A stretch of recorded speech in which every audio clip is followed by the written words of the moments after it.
ஏண்டி உங்க வீட்டுக்காரரு ரொம்ப கெடுபடியா இருப்பாராமே, இப்ப எப்படி இருக்காரு? ஆமா ஆண்டி, முன்னாடி கெடுபடியா இருந்தாரு, இப்ப எனக்கு எடுபடியா இருக்காரு. ஏண்டி சமைக்கிறேன்னு சொல்லி 1 மணி நேரம் ஆச்சு, இன்னும் என்னடி பண்ற? போடி, நான் போய் ஹோட்டல்ல சாப்பிட்டுக்கிறேன்.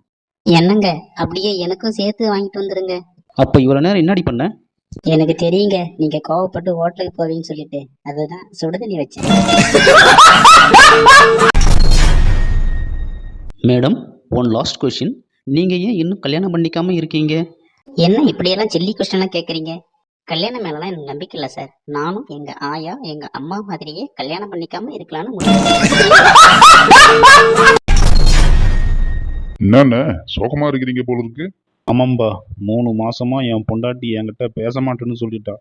யோ, அதுக்காயா சோகமா இருக்கா? அதுக்கு இல்லப்பா, அந்த 3 மாசத்தோட கடைசி நாள் இன்னைக்கு தான். என்னங்க, அந்த டாக்டர் நேம் போடல. டாக்டர் மனோகர் MBBS மேஷராசின்னு போட்டிருக்கு. அவர் ஒரு ராசியான டாக்டரா, அதான் நேம்ல போட்டிருக்காரு. என்னப்பா, எலெக்ஷன்ல தோத்து போன நம்ம தலைவர் புதுசா படம் எடுக்கிறாராமே, என்ன படம் எடுக்கிறாரு? கொஞ்சம் கூட வெக்கம் இல்ல. யோ, என்னயா இப்படி சொல்ற?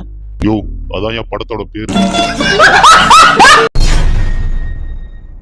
டாக்டர், உடம்பு ரொம்ப குண்டாயிட்டு போயிட்டே இருக்கு டாக்டர். ரொம்ப கவலையா இருக்கு. நீங்க டெய்லி வாக்கிங் போங்க. டெய்லியுமா டாக்டர்? சரிங்க டாக்டர், பஸ்ல போலாமா இல்ல ட்ரெயின்ல போலாமா டாக்டர்?